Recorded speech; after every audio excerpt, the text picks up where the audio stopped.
Okay, there's supposed to be a script up here, but there isn't one. But I do know the next thing I'm supposed to do is to bring the coach up. Coach, would you please come up? Gerald Wire, who's done so much for us with our safety program, and this is a very important part of our meeting today. And I'm going to turn it over to Gerald. And Gerald, thank you for all you've done and for this very powerful piece of this program that we're going to get into now.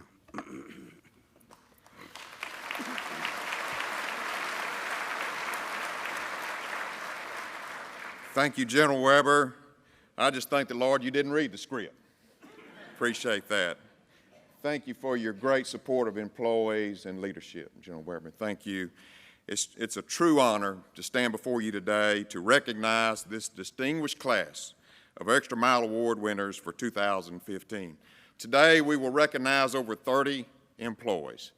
And I've been very fortunate to have worked with many of them over the last 25 years and watched their careers develop, and it's not a surprise to me that the award winners that you will see here in front of you today are being recognized as Extra Mile Award winners.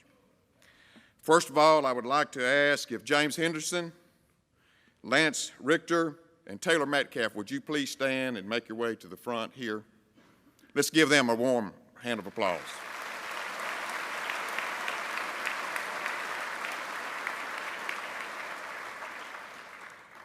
Clouds first began to hover over the Austin region on May the 5th and stayed like unwelcome guests for the next several days, eventually dropping over 17.5 inches of rain in the metro area.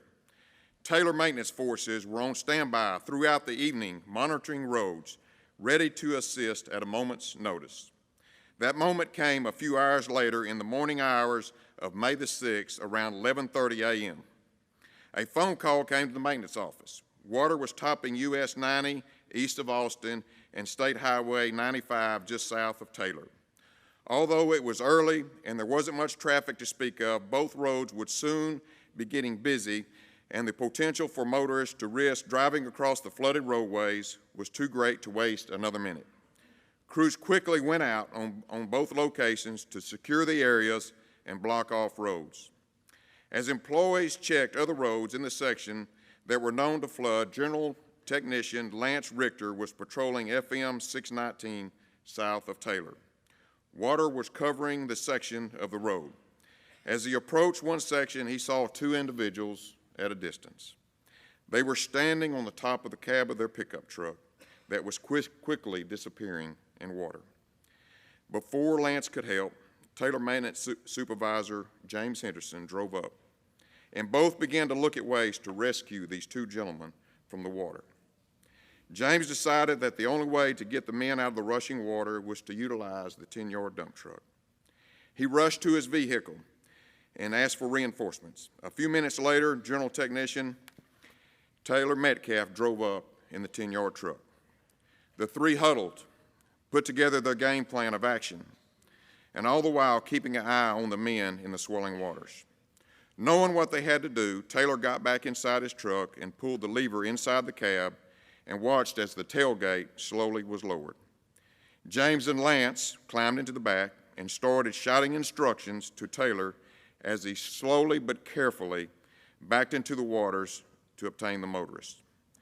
The two men watched very closely, each minute taking a little longer than the one previous. They eased the truck to the pickup as close as they could. Finally, after some agonizing minutes, James, Lance, and Taylor reached the stranded men. Not wasting any time, they helped them climb into the bed of the dump truck and carefully made their way to dry land. Paramedics were called to evaluate the men. Fortunately, they were okay. They were a little shaken, scared, but very grateful.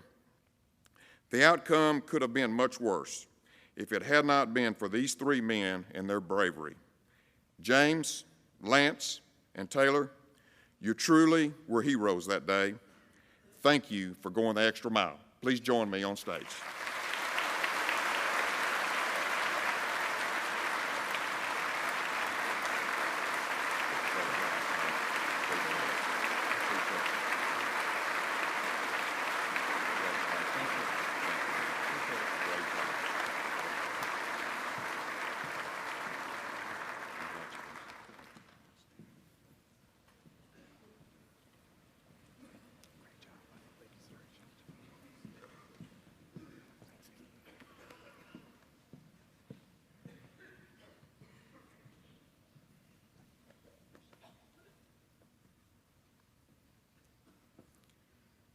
Our next recipient, I'll ask Kevin Urbanasek from our Children's District to please stand.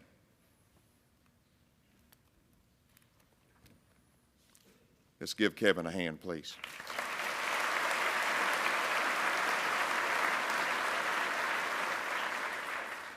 As a construction inspector in the Munday area office, Kevin logs a lot of windshield time driving across the district. On April the 9th, Kevin would be called to a much more important duty, helping a fellow Texan who was in desperate need. At 11 a.m. in the morning, Kevin was traveling west on US 82, heading out to check a bridge construction job more than 70 miles away from home base. About 45 minutes into the trip, Kevin spotted a light brown Suburban truck stopped on the opposite side of the highway. The car's hazard lights were on, but no one was around. Kevin slowed down. As he got closer to the car, he noticed that the driver's side door was open, but there were still no signs of life. He approached the truck, and the driver, partially hidden by the door, he had apparently tried to get out of the vehicle, but something had gone terribly wrong. And he fell inside the door frame, and he was unconscious. Kevin leaned in beside the man. The driver's face was bluish gray. Kevin grabbed the man's wrist to check his pulse, not finding one. He pulled out a cell phone and quickly called 911, praying that he could get through and get someone there. Kevin knew from his past experience that cell phone service in this particular area was sketchy. While Kevin quickly described to the 911 dispatcher what had happened, another driver pulled up across the road. He too had been stranded and saw the stranded vehicle and had stopped. The 911 dispatcher told Kevin that the sick man had also just previously called just a few minutes ago, but somehow or another provided the wrong address. The man was very much in distress and obviously couldn't wait for them to arrive, so Kevin and the other Good Samaritan moved the unconscious man to the shoulder of the roadway. Kevin checked his pulse again, still nothing. Time was running out. So remembering what he had learned from the TxDOT first aid class, Kevin and the other driver rode the unconscious man on his back and began chest compressions. Counting off every compression, Kevin kept pushing on the man's chest, hoping that it was not too late. When he tired, the other driver took over and determined, both of them, to save a life that day. The paramedics finally arrived, and Kevin helped them as they unloaded the injured driver into the ambulance. As he turned around, he noticed that the man's car wasn't safely out of the lane. And not wanting to create a second incident, Kevin moved the car to the shoulder in a safer area, and then eventually took the keys and drove nearly 40 miles to Knox City, where the injured man was taken.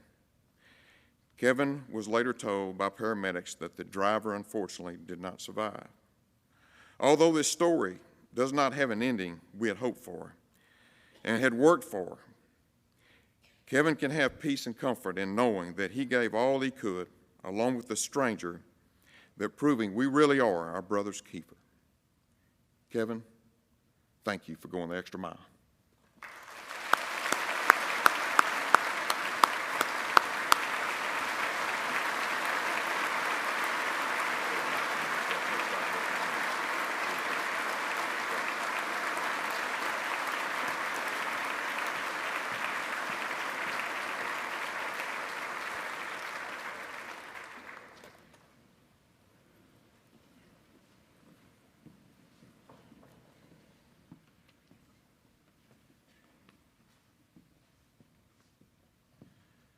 Ooh, I can't say enough. That's what TxDOT is, that's who we are, and that's what we represent. Great job, Kevin. I'll ask Francisco Cavazos and Mark Perez from the Corpus Christi District, would you please stand and make your way to the front.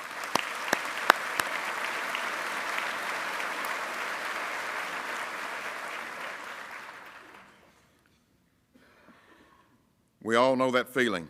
It's the end of the work week. You're looking forward to the great weekend ahead. At least that's what Francisco and Mark were thinking that rainy day on Friday evening, May the 22nd. The two general transportation technicians who work out of the Goliad maintenance office were returning to the maintenance yard after a long, hard afternoon. Weather forecasters had warned that rain would be staying around in the area. All day, rain had been very constant in its presence throughout the day. And by quitting time, there was no signs of the rain stopping. Francisco and Mark were traveling down SH 239 near the small town of Goliad. They noticed drivers on both sides of the highway had gotten out of their cars and were huddled around something on the ground. Mark stopped his vehicle and told Francisco to hop out and see what had happened and what was going on. As he approached the scene, he saw a car turned upside down in a roadside ditch. Rainwater was filling in the car as spectators watched. The driver was still inside, trapped by the water that was quickly filling the cabin of the vehicle. Francisco grabbed a hammer from one of the bystanders, and he ran down into the ditch with his clothes getting mud soaked with water and ran into the car. With the hammer, he took a swing at the back window and shattered the glass. And Francisco climbed inside to free the trapped driver. By this time, Mark had gotten back to the scene and called 911. Inside the car, Francisco tried to release the man's seatbelt, but the latch was jammed. The driver, frightened but unconscious, had managed to twist in the seat to keep his head above the water, but it was proving to be a losing battle. The water inside the vehicle was rising, and by now was near his chin. Tugging on the seatbelt was getting him nowhere, so Francisco backed out of the vehicle, found a knife in his pocket, and went back inside the vehicle, diving his head underwater to cut the man's seatbelt. He sawed at the belt for a few minutes, and it finally broke, and Mark helped him pull the driver from the car, just minutes before the cab filled with water. This story has a much happier ending than its beginning. The driver was not seriously injured, and the bystanders learned a valuable lesson that day of humility.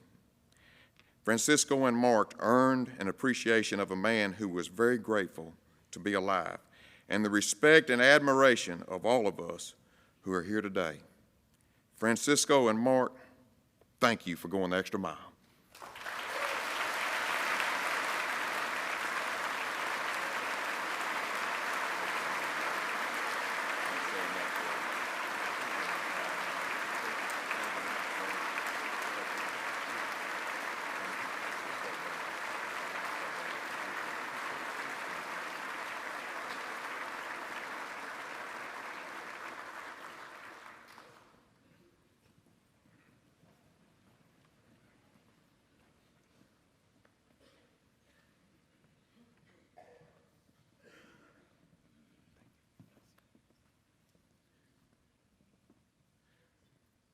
It's my honor. I'm going to ask our interim Deputy Executive Director, Mark Williams, to come to stage and announce our next recipients.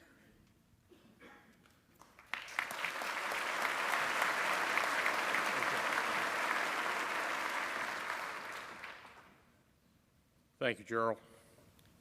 It's my honor to recognize the next three groups of recipients. And, you know, as I read through these stories in preparation of this and listening to some of the comments, in particular from General Weber, about what the TxDOT family is, I think these groups of recipients in their own way truly represent what it means, the commitment and the courage and the dedication that it means to be part of the TxDOT family. This time I will Hector Granado, Rolando Hernandez, Auden Nativad, Jose Hernandez, Gerardo Brito, Oliver Cantano, Juan Hartnett, and Raymond Hartnett from our El Paso district. Please stand and welcome them as they come up to the front of the stage here.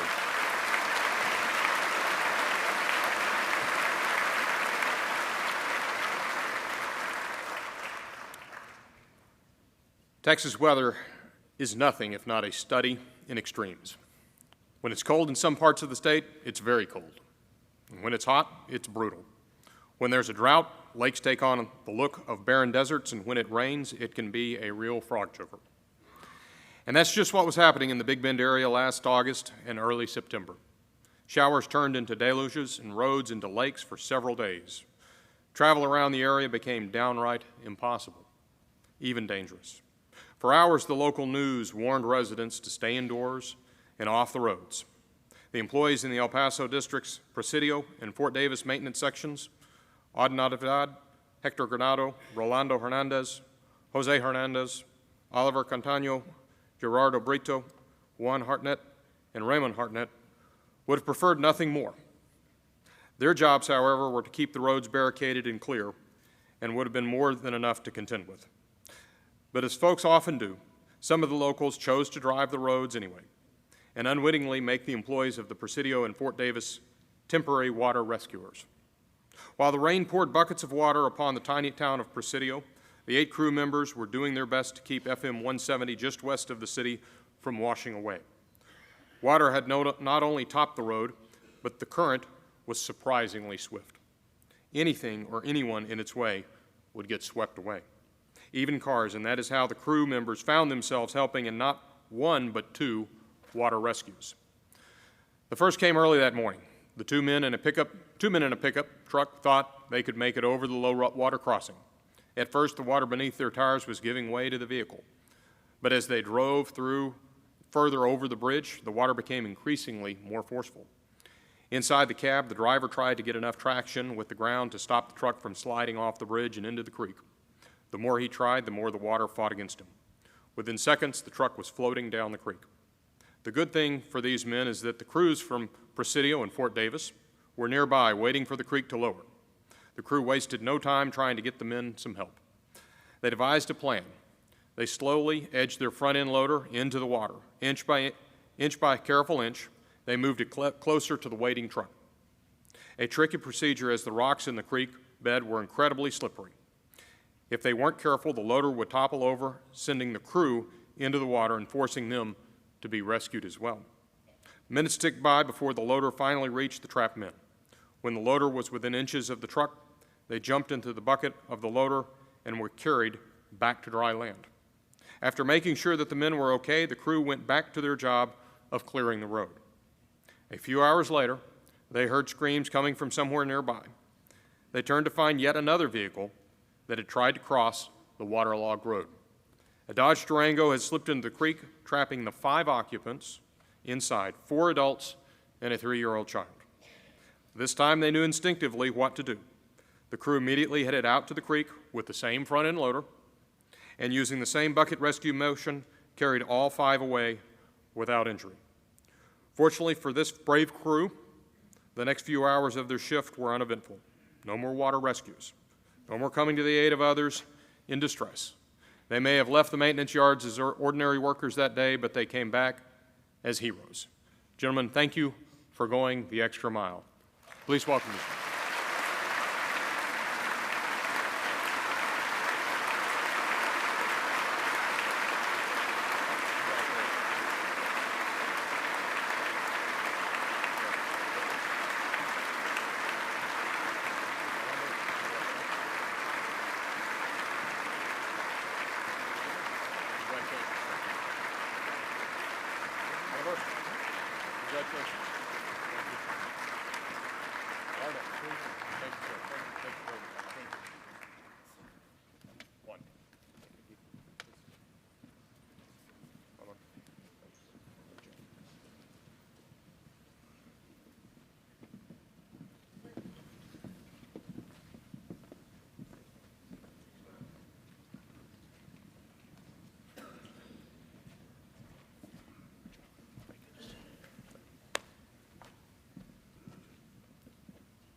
At this time, will Albert Ray, Gerardo Galvan, Michael Perez, Armando Galvan, and Joseph Lindsay from our El Paso district please stand and join me at the front of the stage.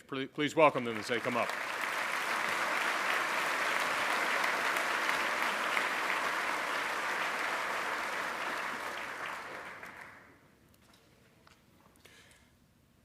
Throughout history, the date April 22nd has been a pretty big deal. It was on this day in 1836 that Texas forces captured a tired and beaten Santa Anna who had hidden himself among a thick oak grove just a day after Texas won its independence from Mexico at the Battle of San Jacinto. In 1889, at precisely high noon on that day, the great Oklahoma land rush began when thousands of would-be settlers fanned out across a million-acre tract of Indian territory to lay claim to the land for themselves. But not all history is the stuff of Google legend. Not all that is important and life-saving makes the Twitter feed. Sometimes the common but courageous happens in the smallest places. It was April 22nd this year that Albert Ray, Jerry Galvan, Mike Porras, Armando Galvan, and Joseph Lindsay of the Pine Spring Maintenance Office showed a special brand of courage that saved lives. It was early that Wednesday morning that Albert, Jerry, Mike, and Armando were heading out to check the roadways just like they'd done on hundreds of mornings before. While making those final checks, something unexpected interrupted the relative quiet. They heard a loud booming sound. They rushed outside to see what could have made such a horrific noise, and what they saw caught them off guard. A giant ball of fire up ahead. Black and orange flames were filling the sky. Smoke from the fire was hanging in the air like a cloud. In an instant, their morning turned from ordinary to dangerous. The crew jumped in their work truck and headed toward the fire, knowing that whatever had caused it, whoever was near it, would need their help. As they made their way along US 62 near Pine Springs, they saw a tanker truck that was engulfed in flames. They parked the truck and got out, trying to provide some sort of traffic control for those foolhardy enough to see the commotion up close. The driver of the tanker had somehow managed to get out of the cab, a feat made even more amazing since the cab had been on fire. The driver, dazed and in immense pain, walked toward them, parts of his clothes plastered to his body like an extra layer of skin. Jerry and Mike ran toward him to help, being careful not to cause the driver more pain. Albert called for an ambulance, not wanting to waste any more precious minutes, while Jerry and Mike did the only thing they could do, stay by the driver's side and reassure him that they'd be with him. After what felt like hours, paramedics finally arrived and the crew helped them place the injured driver inside the ambulance. But their job was far from over. Firefighters were still battling the blaze that stubbornly refused to be put out. Winds in the area had started to pick up, throwing embers across the highway and onto the dry grass nearby. There was the real possibility that the fire could cross over to the nearby Park Rangers headquarters, or even worse, to the TxDOT housing complex where the crew's own families lived. While the crew was concerned for their families, they had to keep traffic back to give the firefighters and law enforcement a chance to save their homes. It would take them well into the night and many calls to check in with Joseph back at the office, but the fire would be eventually contained and traffic returned to normal. And April 22nd, 2015 would be known as the day that Albert Ray, Jerry Galvan, Mike Perez, Armando Galvan, Joseph Lindsay kept Texas safe. Gentlemen, thank you for going the extra mile.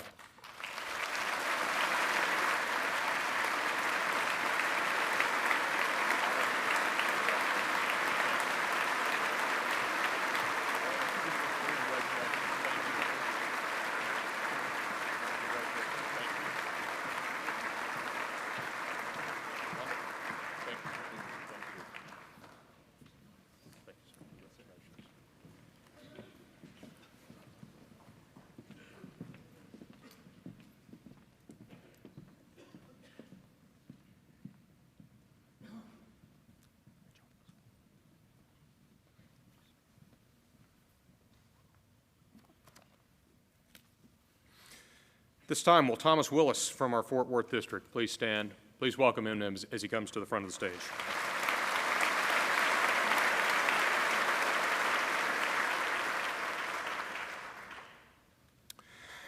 It was light into the night on Mother's Day. While most folks were at home taking those last few moments to honor Mom, Thomas Willis, who is the Johnson County Maintenance Crew Chief, was traveling back to the maintenance headquarters after responding to high water reports at several locations around the county. Even with his wipers on, high in the heavy rain, Thomas was having trouble seeing the road ahead. He slowed the speed on his truck. He looked in his rearview mirror and saw the headlights of a flatbed truck speeding up behind him. The truck was eventually right behind Thomas when the driver suddenly swerved to the left and drove past him. Thank God there was no car in the opposite lane. They were in a non-passing zone, and had there been just one car in the next lane, it would have spelled disaster for them all. Thomas watched as the truck's red rear lights zoomed up ahead, grateful that they had avoided a crash or worse. Less than 2 minutes later, he heard a loud boom and saw flying objects very in front of him. In his headlights, he saw the remains of a head-on collision between the flatbed truck and a Dodge Ram pickup. Thomas pulled over to the shoulder and called 911, but it would be a while before that help arrived. So he put on his safety gear and went to check on the passengers. The pickup truck was the first car he could see and hear as he approached. He could make out the faint sounds of voices of children. They were crying for help. He ran toward the truck, and the smell of fuel lingered in the air. Blood was everywhere.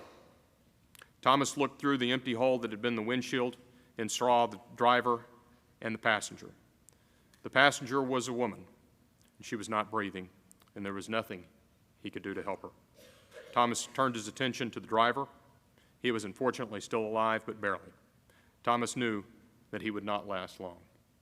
Thomas then turned to the back seat and found two boys, probably less than 5 years old, strapped in their seats, and a baby girl in her car seat. They were shaken up, scared, but only slightly injured, it seemed. An off-duty firefighter who was passing by stopped to help. He and Thomas rescued the children from the truck and carried them to the firefighter's car, where another Good Samaritan was waiting to help them. With the children in good care, Thomas went back to the flatbed truck. Although the impact of the crash had pushed the truck's front axle and wheels to the rear of the truck, miraculously, the driver and passenger had been able to climb out of the tangled metal and were standing on the side of the road, uninjured, it seemed. Traffic was beginning to pick up around the area. He and other motorists started removing what was left of the crash: mangled metal, ice chests, beer cans, even a welding machine that had fallen from the flatbed. Ambulances, fire trucks, police, and DPS troopers all made their way to the crash site by now. EMS began checking on the victims. The woman in the truck was confirmed dead on the scene, and the driver died soon after arriving at the hospital. The memory of that day still haunts Thomas. He grieves for the couple he couldn't save. But more than that, he hurts for the children who will now grow up without the love of their parents they tragically lost on that rainy Mother's Day. Thank you, Thomas, for your compassion for your fellow Texans. Thank you for going the extra mile.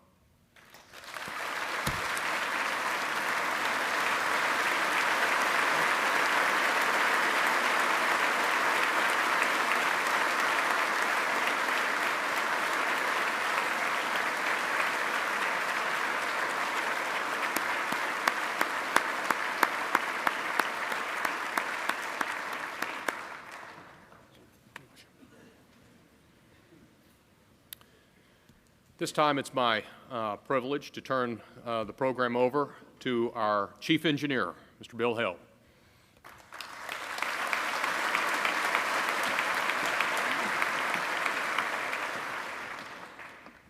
Good morning.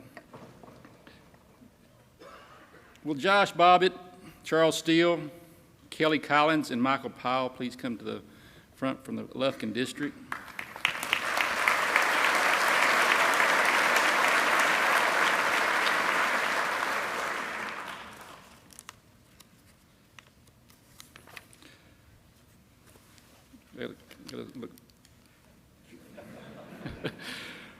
Most of us have heard that often repeated line, April showers bring May flowers. Well, here in Texas, April showers tend to just bring, well, May showers. And so it was with the crew of the Angelina County Maintenance Section on May 11th, Josh Bobbitt, who is the county's maintenance supervisor, had a crew monitoring FM 2497 in the western part of the county. His crew, Charles Steele, Kelly Collins, and Michael Powell, all general transportation technicians, had been out in the area all day, keeping an eye on the road and the sky to make sure that the rain didn't get in the upper hands on the drivers. For most of the day, the road stayed clear and drivers stayed safe. But as the rain started to pelt the area, the water began to build up on the road. There were thoughts turned to caution. A few motorists were making that tragic mistake of trying to drive through standing water, and the crew knew that they would only spell trouble in the end. The Angelina County Sheriff's Office contacted Josh with the news that water was rising on FM 2497, so Josh drove out to the site to determine whether the road should be closed. As he pulled up near the site, a car washed off the roadway. The vehicle was trapped by debris, and the water was rushing against it. Inside was an elderly couple nervously trying to free themselves. There was no time to lose. Josh and his guys had to get them some help before the car was washed downstream, but they hadn't brought anything with them that day, or so they thought. Using a rubber-tired loader that was already on the scene, they put Charles in the controls. He climbed inside the cab, started up the loader, and slowly extended the bucket toward the car, holding it just above the water. When he was within inches of it, Charles lowered the bucket beside the passenger side window, just close enough so that the couple could climb into it. The man first tried, but the straining against the rising water lifted himself out of the window. He was pulled back in by the force of the water. He tried again, but soon sank back in the car like a stone. He glanced at Charles. A look of terror and defeat was in his eyes, knowing that there was no way to pull himself through the window. The only way to get the couple out was through the door. But the car was moments from filling up. The water was almost waist deep, and if that didn't act soon, the pressure would make it impossible to open the doors at all. Charles motioned to Kelly and Michael. They pulled on the door. It wouldn't budge. The crew formed a human chain and made one final pull on the door, and opened, but only slightly. The first crew member pulled the man out, handing him to this crewman, who helped the man get inside the loader bucket. They went back to the woman, pulled her across the front seat, out of the car, and into the arms of the husband. Charles slowly moved the loader out of the water, and within minutes, the crew and their passengers were in dry land, and emergency medical providers were checking the couples for injury. Fortunately, the couple wasn't seriously hurt, definitely shaken and upset, but very grateful to be alive. Josh, Charles, Kelly, Michael, we're so grateful for what you've done. Thank you for being our heroes, and we're proud of being members of the TxDOT family. Congratulations.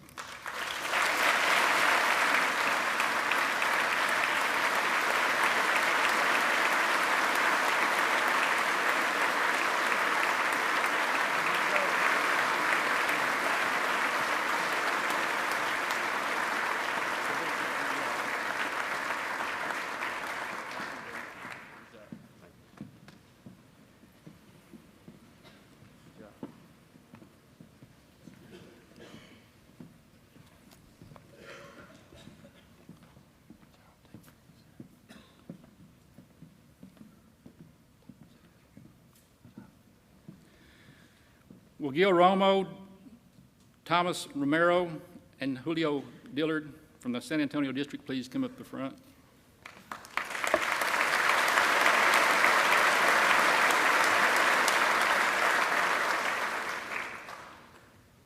TxDOT employees are used to helping others. Many is a day a stranded motorist has run out of gas or a flat tire and gotten some unexpected help from crew members driving by. Wounded animals have gotten help from caring TxDOT family members who found them and nursed them and gave them shelter. Crew members have even saved drivers from flooded vehicles and provided directions to lost drivers. Helping others is just the TxDOT DNA. But rarely do we find others ourselves having to rescue our own. But that's exactly what Gil Romo, Thomas Romero, and Julio Dillard did, who work in the San Antonio's Tilden maintenance section, found themselves this year in the stormy May afternoon. The crew was just finished the base repair job on FM 624, about 55 minutes from Tilden. Gil had dropped some of the employees back at the lot where they had parked their cars, was headed back to the maintenance yard. A storm had been threatening the area and had finally made good on its threat. The rain was coming down heavy and the wind was picking up. Johnny Rogers, who was also on the crew that day, followed a few minutes later, driving the team's water trailer. Thomas and the rest of the crew were the last ones in the caravan, following up the litter truck later.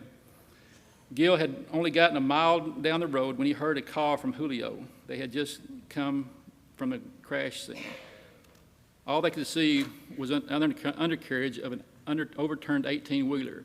The cab was hidden by some thick brush on the side of the road. Gil turned his truck around and headed back toward the crew, instructing them to call 911 and a fire department and start flagging the traffic away from the crash site. He finally reached the site, and when the two got close enough to talk, Thomas told him that the truck was on one of theirs. It was Johnny, and he was trapped under the cab of the truck. Gil went to the side of the truck and fought back the brush and found Johnny pinned under the weight of the truck. He was conscious, but it meant a lot of pain. Gil tried to get Johnny to keep still, but Johnny was having no part of it. He asked Gil and Julio to get the loader or the maintainer and get him out from under the cab. As hard as he would tell them, they couldn't do that. Gil was concerned about the extent of Johnny's injuries. There was no way to tell how badly he was hurt or how much damage had been caused by him moving.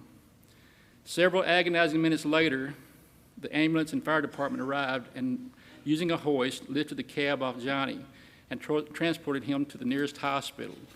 After clearing the scene, Gil went to the hospital to check on Johnny's progress. Miraculously, he had no serious injuries. He suffered a broken rib, a couple of torn muscles, and a broken bone near his shoulder. The worst news, he would be in a pain for several days and need therapy for his injuries. The best news of the day, he would make a full recovery. Johnny's back to work, slowly getting back to his old self. From time to time, the crew would talk about the crash. Oddly, Johnny remembers very little about it, but it's a very different story for the co-workers. The memory is still very real, painful, and one that remember every time they see someone who needs their help. And just as they did before, they stop and help. But now they do it for Johnny, knowing that he'd be right there with them. Gil, Thomas, Julio, thank you for saving Johnny. And next time see him, let him know that the rest of the TxDOT family wishes a speedy recovery. Thank you.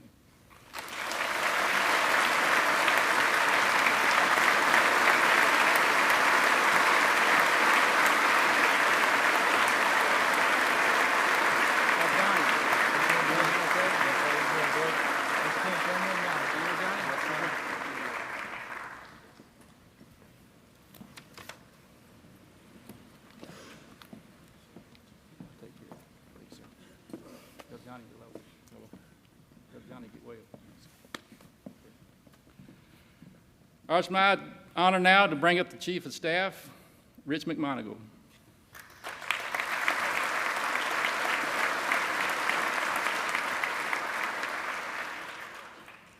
Thank you, Bill.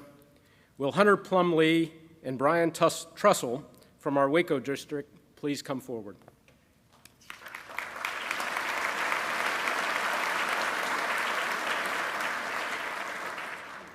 Friday, November 14th, dawned as a cloudy and cold day, just your typical upper 30s Central Texas morning.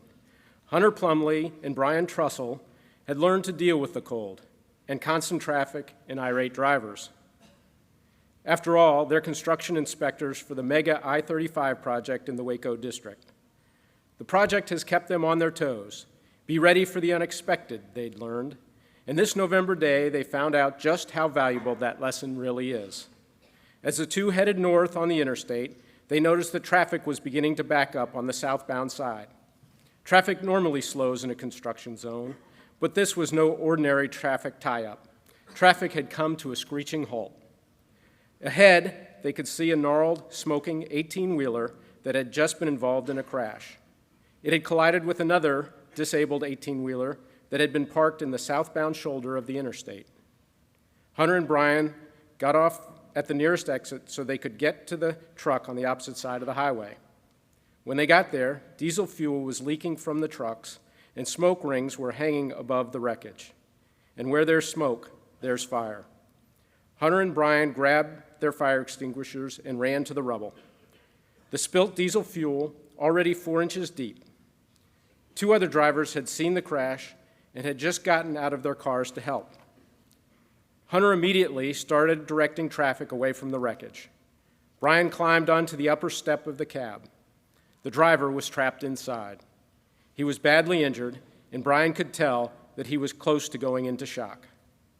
Brian looked at the fuel beneath him and the smoke coming from the cab and knew he had to make a decision, and quickly. Should he move the driver or wait for the firefighters? From where he stood, he couldn't tell how extensive the driver's injuries were, but the rising pool of diesel fuel beneath them made him rethink the matter. The truck could blow at any minute, taking the driver, Brian, Hunter, and everyone nearby with it. Brian tugged at the lever to move the driver's seat. Fortunately, the power was still working. After moving it back as far as it would go, he unhooked the seatbelt and pulled the driver forward. But the driver's leg was partially pinned under the weight of the crushed cab. Brian pulled harder, finally freeing it. From the top of the cab, he hoisted the driver down to the two Good Samaritans who were waiting below, and the three of them carried him away from the truck and safely away from the smoking wreckage. Brian ran back to his TxDOT truck and retrieved a camouflage jacket he had used himself that morning and covered the driver to keep him warm. Fortunately, an ambulance and EMTs were on the scene just minutes later. Turns out that this story has lots of happy endings. After a 3-week stay in the hospital, the driver was back at work. His employer, HEB, was so grateful to Brian and Hunter that they honored the two and sent dessert for everyone at the Waco area office for their Thanksgiving holiday luncheon. And today, Hunter and Brian, we thank you for your bravery. You make us all proud.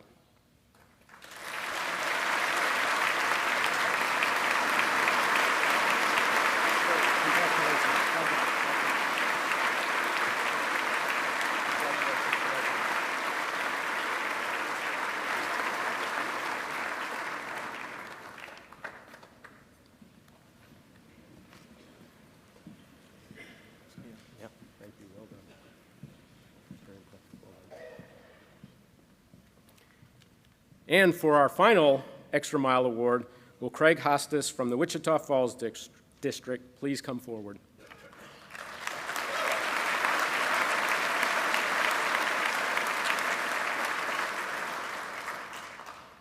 It had already been a long night for the Wichita Falls equipment operator, Craig Hostis.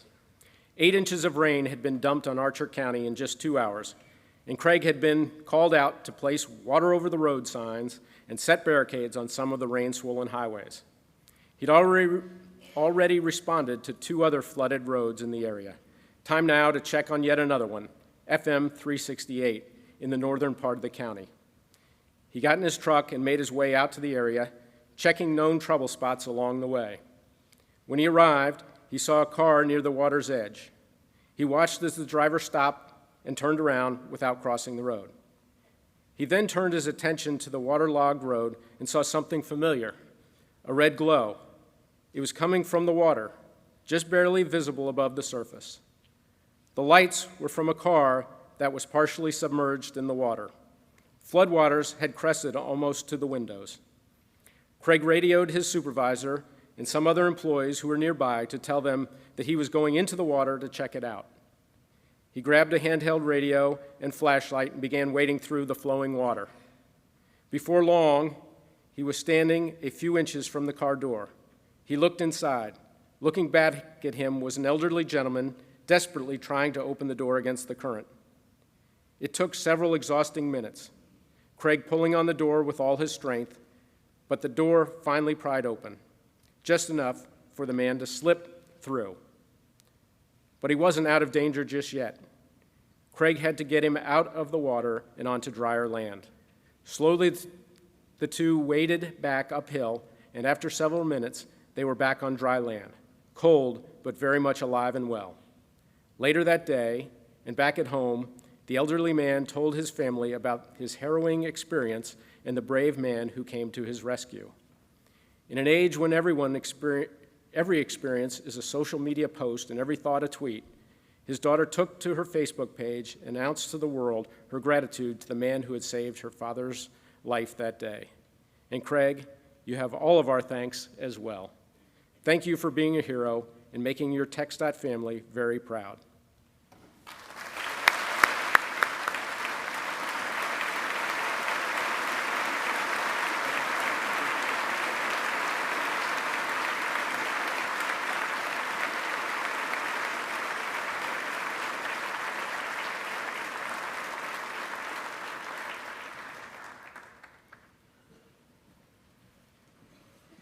And finally, let's give all of our award winners another round of applause.